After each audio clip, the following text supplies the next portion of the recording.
Just quickly, IPL, what's been your biggest lesson so far over there? And working under MS Dhoni, that must have been amazing. I couldn't explain like how it felt when I batted at Chepauk Stadium. What about your dream batting partner? Liam, definitely you. Oh, imagine, it would have been fun. We should play a out offie game at some point, maybe. I think so.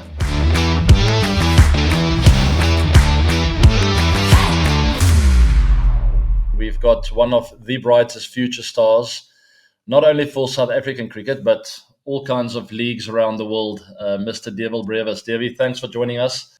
First and foremost, what I wanted to talk about is an interview I saw of you recently talking about our first meeting. I will always remember that day, but it's basically I've met him once and asked him for a picture. That was a few days actually before I met him properly. I think we met at a restaurant where you explained that I think your girlfriend at the time asked my wife for a picture or something like that. I don't know. Can you recall those moments? Yeah, I can remember it very well. It was my brother's birthday dinner. He got a car, like I think like his birthday or something, and then we were there, the whole family. A friend of mine was there as well, and then what happened was I could remember like I think my brother spotted you and your wife, and I was sitting there and like I've basically freaked out and I didn't know what to do. And then you were on your way walking out. The place was Culture Club. And then Mm. as you were walking out, I couldn't get a word. And then you had to turn around. I think you had to speak to someone there at the back. And then your wife, Danielle, she saw me like just standing there, couldn't get a word out. And then I think she said she'll take a picture and she asked you, and then we took the picture. And then that night, basically, just it wasn't about my brother, you know what? It was just about that moment. And Wow. then actually a few days later, you were signing those wines and stuff at Uffy's. And then grade eight or someone was just running around, and me and Skulk, my one friend, we were at the near the net, and as we heard that, we basically just left everything there and we ran straight, and there was like queues and stuff, so we cut the queues and went into the thing and sat there and just I couldn't really ask as much as I would have loved to, but I was just to be in your presence. It was like a dream come true. And then I remember we walked together to your car, and I remember I asked, "It's okay if you say no, but can I please have your number?" And yeah, it was everything after that was just special. The time you made always to give advice during that lockdown time, and the session we had also in that time over there was yeah. That's in short the I do remember the outing at the school, and I have a story as well. Actually, in Dion Bottas's office, that is the for those of you who don't know, the coach of Office. He was there for many years. He moved on now to a different school. We don't talk about that really because we're all very sad. But it was the best for him. But anyway, in his office that day, I actually asked him about the fresh talent coming through and what's the cricket like. And I very clearly remember him mentioning your name. And I think he actually mentioned Skulk's name as well, just saying these guys have a bright future. And particularly spoke about your batting talent. You were obviously very young still then. But the reason why I decided to give you my number was most probably because of him talking about you. Otherwise, I probably would have just played it down and go like, you know what, it's a bit risky for me to give out my number. There are lots of guys in the school.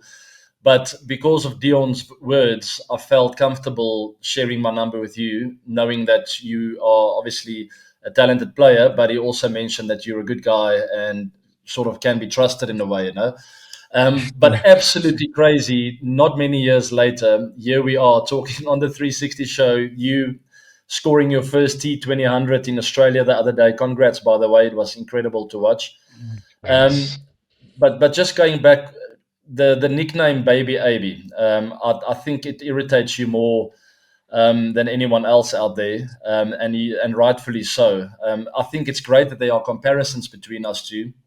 But just tell me where that nickname comes from. I think it's the Under 19 World Cup, if I'm not mistaken. That's where a friend of mine, like when I got the 50 against India, he had like a little board and he wrote it, Baby Avy, on it. But for the first time, I really told someone, and I've told since after that day, I've been telling people, like it for me, it's never been a burden or never ever have I felt pressure because for me it was one of the most specialist thing because from young, so I've always looked up to you, always idolized you, and still like I learned so much from you and to being just compared, I just saw it as this huge like privilege and it just meant the world for me. So it never felt like pressure. It was always an honor and never ever had I felt any pressure. And yeah, people do say it, and for me still I see it as it's a massive honor because I still look so much up to you. I still when you played got those hundreds now a few months ago or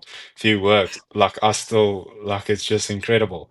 Like I still learn from just looking at and watching you play. Like that's a big thing. Like I think I now I'm a visual learner and just the way like I learned so much from just watching like reels of on Instagram even wherever and growing up like you playing in the green and gold like it's always just watching and yeah it was very special. I'm also a visual learner. It's interesting you say that. So there's absolutely no doubt there's a lot of comparisons and similarities in our techniques and the way we take on the game, the way we approach it, the way we have self belief in pulling off cool stuff out there on the pitch. And believe it or not, I actually see it as an honor as well. One of the up and coming future stars, and people sort of still remembering me from the past, and seeing some similarities in you. And we all know that you are your own player. There's absolutely no doubt about it. The way you play, there are lots of differences as well between us. And I think you have the ability to take the game to the next level, which is a huge, not a responsibility, but obviously something I think that'll be on your mind as well, to sort of be that person and that player to really step it up for South Africa and for other teams around the world in the way that you play. And talking about the way that you play, how do you see yourself as a player? What is your blueprint and your style? That's a big thing.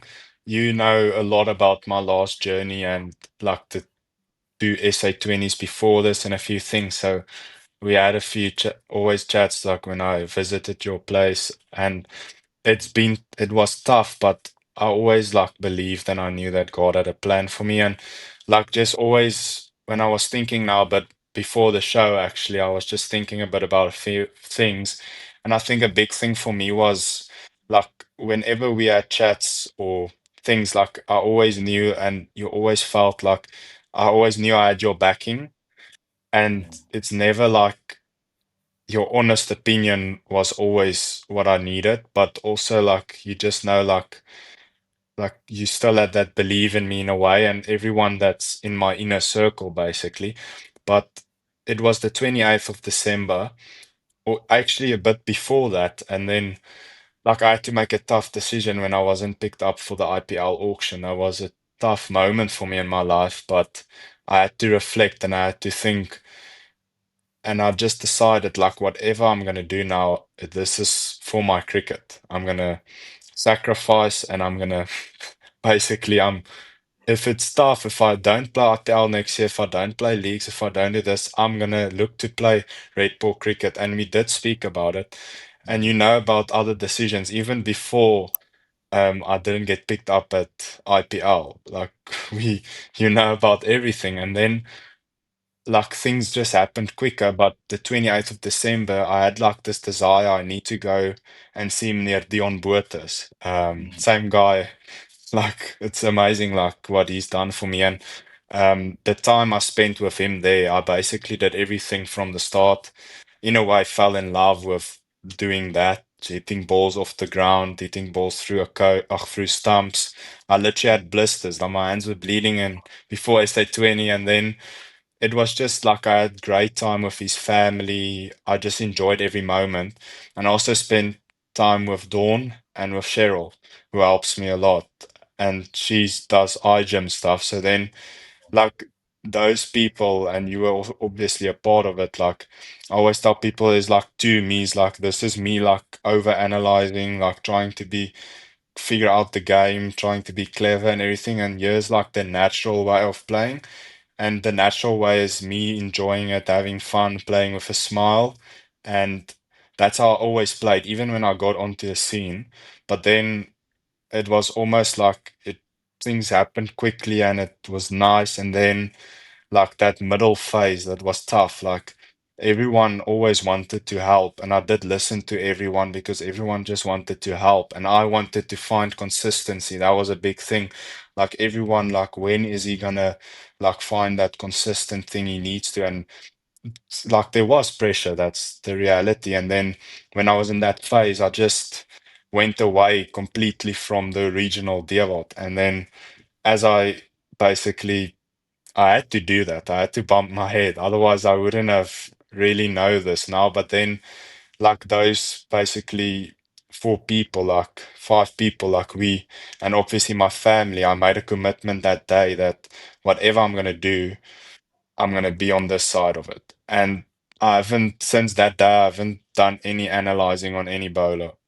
I've just played to enjoy the game, have fun, spend time with the important things, my family, and just it's just been amazing, and I'm extremely grateful. I give it all to God, and yeah, it's just funny how things worked out. And then I thought it's going to be a 2-year graft, and things turned out to be a bit quicker as it was. But yeah, it was an interesting thing. And now when I'm out there, I just play to enjoy it. I don't think of trying to be too clever for the game. Try to watch it. And the big thing I always tell myself is I wasn't, I wish I knew that when I got onto the scene is like just to keep playing how I'm playing because that's how I'm playing now. But if I'm gonna fail this way, then I'll keep failing until it works out as it should. But I didn't know that time. I tried to look other ways, trying to be too clever.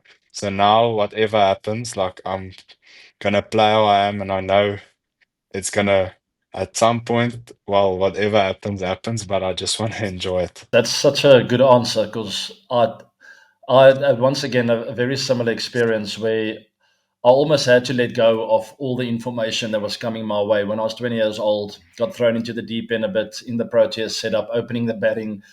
I felt like I belonged, but everything just happened very quickly. And there were lots of coaches from all walks of life giving me information. And that's exactly what I didn't need.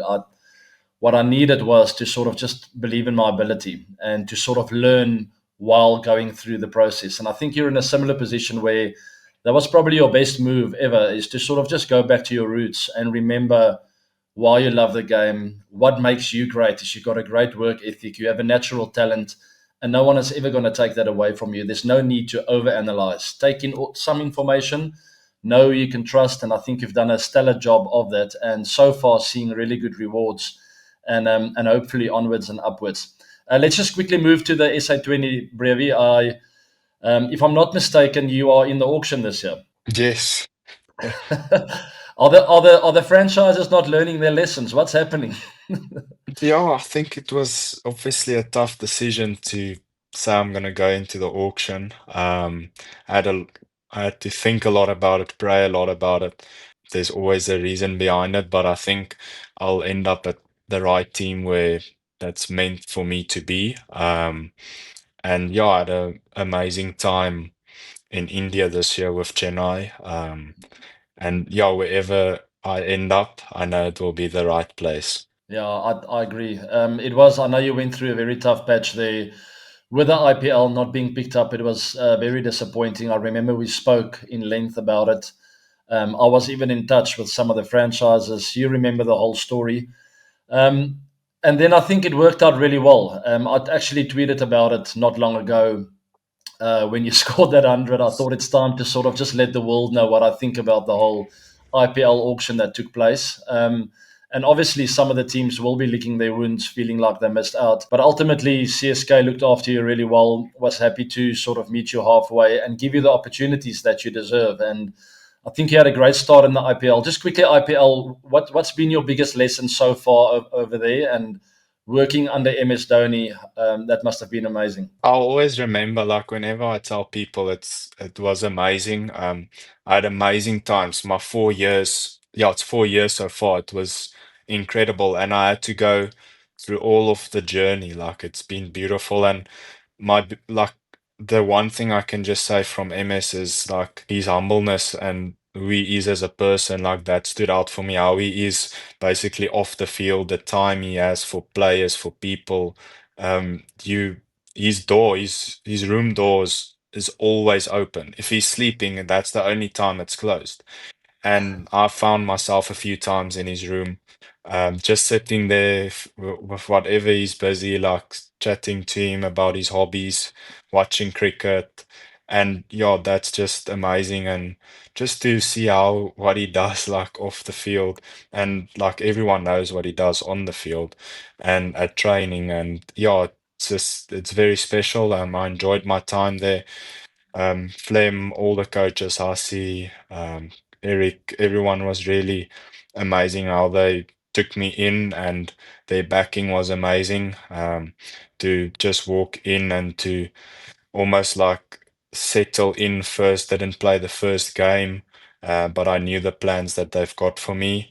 And yeah, it was great. Like, really enjoyed all of the other guys. Like, there's a few great, the overseas players were fun to have there as well, and also the local guys. What about your biggest lesson in the IPL? It's almost similar to changing formats in a way. I found hopping between ODIs, Test cricket, and T20s internationally.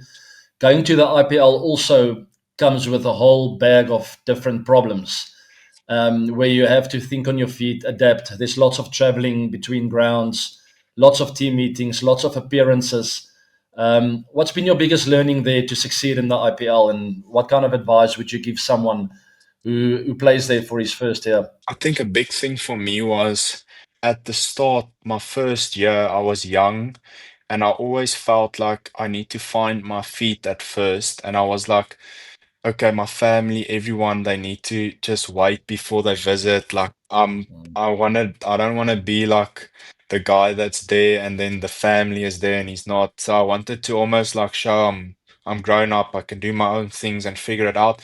But the big thing for me was is whatever you do like off the field and things like I want to share it with my family, I want to share it with people that I love, people in my inner circle, and it's those small things that I feel you you mustn't like try to punish yourself. You need to be by yourself to almost like make that breakthrough. And I had to go through that. And now I was like, it's been like my brother and dad's been to India and my mom hasn't been. And for me, I felt like it's been 4 years and I'm so upset like that my mom couldn't come and visit and experience it.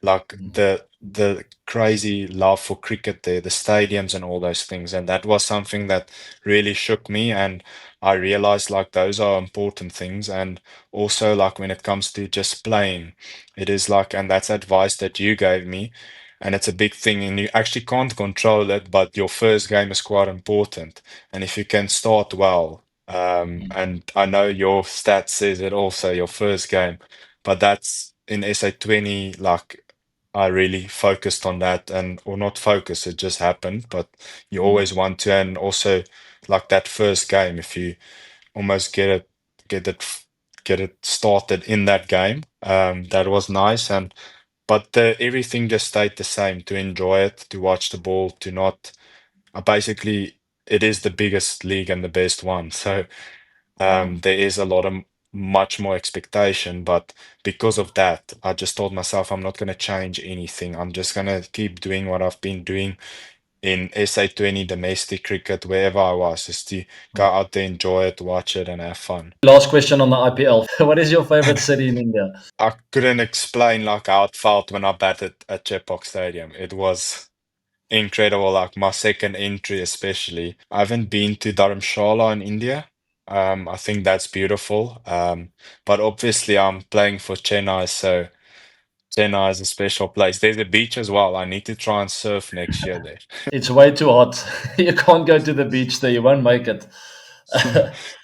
Um, Protea debut, getting into the side, sort of going through a few phases, and then touring to Zimbabwe now, and then ultimately going to Oz to break the shackles there with that 100 and fantastic ODI and T20 series. I mean, especially the ODIs winning convincingly against Australia. What is the whole experience like? Just sort of feeling like, I don't know. Was there a moment where you sort of felt like now I belong? Are you there? I've always told myself I whenever and wherever I play, I never want to feel like I belong. Because then I don't know, like you get complacent. But Mm, for me, it was just being grateful and to really, I know like it was very tough when I got basically kicked out of the Protea setup when obviously I didn't perform my first two games and just how everything happened. That was really tough as a young player. I'm still quite young, but to deal with that, that wasn't great, but it just made me stronger. And for me, just being in this environment, it's not an environment you want to get out. mm. Like the times you have just it I can't describe it. It's special. And every moment I go out there, even before I got the 100 and even after, like it just feels the same. Like when you sing your anthem, when you stand there, when you just look at the shirt, like if you see your Protea clothes in your bag, like it's different and it's very special. And I never want to take anything for granted, because it can easily get taken away. And yeah, I want to keep working hard, grafting, and whatever I can do, I'll give it for the badge and play as whatever I can do. So yeah, to do whatever has happened so far, I'm extremely grateful, and I know that whatever is ahead, I can't wait for that. I don't know what it is, but I'm just gonna be in the moment and just give it my all. That's a special answer, and it makes me very proud to hear you speak like that. Just a quick one on Shukri, Temba, Aiden, some of the senior guys, and the way they've sort of,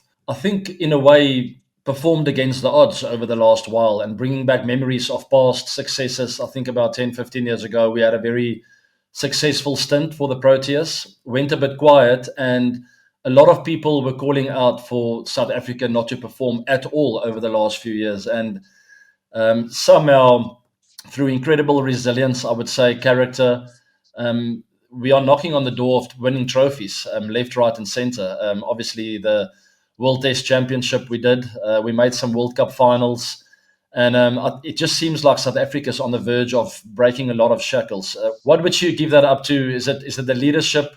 Did Shukri play a big role? Perhaps Temba and a few other guys. I think it's definitely like that. I think a big thing is, and it is clear, like World Cups is in sight, if that's the right English. I don't know how to say it, but um, it's a very special place for everyone here, and I think everyone in this environment, this is where they want to be, and you want to give your everything for the team. And it's almost like when we look, and we did have that chat, like we look at each other. We don't look at other teams like this guy's playing like this, that guy. Like we're looking at each other and we inspiring each other. And basically, I think in South Africa and all the sports and everything, everyone is inspiring each other. If you look at the rugby, that inspires me as a player, like what we're doing on the rugby field. If you look at Drickus, what he's doing in the fighting, and just in general, like we breaking the other day, we broke a South Africa basically broke a record in like a run thing. Like I don't know how many kilometers it was, but there's just amazing things that happen. And I think we all have that desire to really do whatever we can. And I think whoever's in this team has their own special ability, and it's not to try and be like someone from somewhere. You just yourself, you in this team for this, and you do that. And if you're gonna fail, it's okay. Keep failing then, but it's around the corner. And I think everyone buys into that. Coach Shooks is really strong on that. And basically, I can't reveal everything, but Coach Shooks really like there's things that he pushes, and it makes me very excited because I see it like that as well. It's very cool. And the Oh, leaders, Temba, Aiden, KG, it's like senior players that's been there now a long time. Kesh as well. He's amazing. Like he helps me a lot with my bowling now, but it's just cool to see all these guys like forming and us as young players as well. Like it's a tight group, and um we all have the same vision and we'll bring our own like special ability towards that. I agree. We've got 3 minutes left, so I'm just going to go through a few shorties. Enough of cricket and being serious. A couple of shorter questions or answers as well. What keeps you balanced away from the game? Hobbies? Definitely the last year and a bit surfing. I love it. I surf with Seth. You know Seth. Yeah, yeah. He's incredible. He actually played a massive role in my journey as well as a player. Like just off the field stuff. And then love coffee. I enjoy golf, but I enjoy surfing now more because it just suits my personality, relaxed and stuff like that. It's also good for the fitness, right? I mean, it's not easy to get out there behind the waves and catch a couple. So it's good for the physique. Have you surfed with Dale by any chance? We were actually going to surf the one time I was in Stellies, but then I had something else on. But definitely I can't wait for that. At Komiki we would have Yeah. surfed. Oh, one thing fans don't know about you. One thing that I don't know, like I think I played. Do you I don't cry in know. movies? I get him. Actually, I do get emotional. Like that's something that yeah, that's a very good one. Yeah, me Yeah, too. I do get emotional. uh, if you didn't play cricket, what would you be doing? Was there any other interest in school, studies, or anything? I I never really saw myself studying, but I would have definitely played another sport. I would say rugby. Yeah, I would have probably rugby. I had to make a decision to pick between the two when I was younger, but I would do play rugby probably. I don't know if you listen to music on the bus, maybe just before the game. I don't know if you even sing songs sometimes in your head while batting. I used to do a bit of that. Sometimes, sometimes not. But is there a particular song that stands out right now for you or playlist? Let me quickly check. My phone is here. There's I enjoy like more like my country music and stuff. Um, but yeah, just more relaxed music these days. Mm. There's like a guy Hazlitt I really enjoy. Um, and yeah, that's me, like more relaxed. There's time for some hyped up stuff, but I'm more just relaxed. Yeah. Okay, a couple of shorties to go, and then we'll close down shop. Your toughest bowler you've ever faced? I don't know if you want to Tough. reveal that. No, I never reveal it. I enjoy facing everyone. I Good. told that someone today. I got the Okay, same what question. about one of the past bowlers you have the most respect for? Former Most bowlers. respect, Shane Warne. Like I Okay. just, as a leg spinner as well, like I just think he's incredible. But when it's raw pace, like I asked you about it, and I know Chepauk was Oh, right up my there. word. Horrible. What about your dream batting partner? Team, definitely you. Oh, imagine. It would have been fun. We should Hmm, play a out Offie game at some point, maybe. I think so. Maybe I'll play for another 10 or 20 years. I'll wait for you there at the WCL. You come and join me in the old man's league. I would love to do that. Dewald, you're almost done. Favorite shot? There's not a specific one, but I really like, I don't know, when it's full and I just react and just hit it straight for six. Okay, and last one. Guilty pleasure food. If you had to cheat, what kind of food do you go to? I hope Italian is not that because I've been eating, well, I eat Italian the whole time, but it would probably be a top deck dairy milk chocolate. Oh, wow. Okay. That's my favorite. Like, I'm a sweet tooth. Okay, absolute final. If you had to take your learning from the last few years, what would your message be to a confused youngster who's 19 years old, is not sure where to go, what to do? What should he be focusing on? If you have to fail, like enjoy it, like the failure in a way. Don't try and look for people to help you out of it. Like there is small things that people can help you with, but the way you failing and if you're in a tough situation, like just that's the way you learn more about your way of play.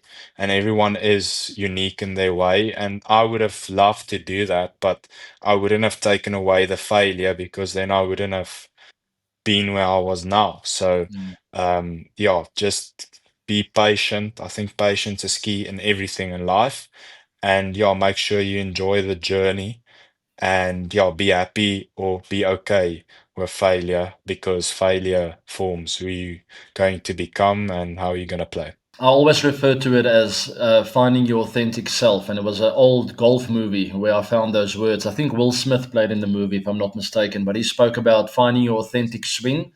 And the only way you can do that is if you go through your own ups and downs. You can have a million coaches, the best coaches in the world, and they're not going to learn you as much as you can learn from your own mistakes and your own strengths and weaknesses. So it's a very good answer. And on that note, I want to wish you all the very best over there in the UK. I'll be watching every ball, and I've had a lot of fun watching you grow from an 18-year-old to where you are now. You're still very young, many, many years ahead. You have millions of fans around the world. I'm very proud of you, and I know a lot of people are right behind you and want you to do well. So thanks for joining us on the 360 show. All the best, and until next time. Baie dankie. Thanks, Davey. Ek waardeer dit hoor. Was moer so nice. Nee, dankie. Nee, wat vir julle die beste is, ek sal aanpas. We're going to soos have om to net- speak in the British language now. Ja, nee, I will do that. It's funny, it's feeling weird to do that. Yeah, we always speak I'm in sure Afrikaans. I'm sure we're in the same place, that we both come from a Afrikaans background, and it took me a few years to actually get used to English interviews and talking English everywhere we go. I don't know how you adapted to that. Yeah, the start was difficult, but now everything feels it's English. But it's better now. Yeah.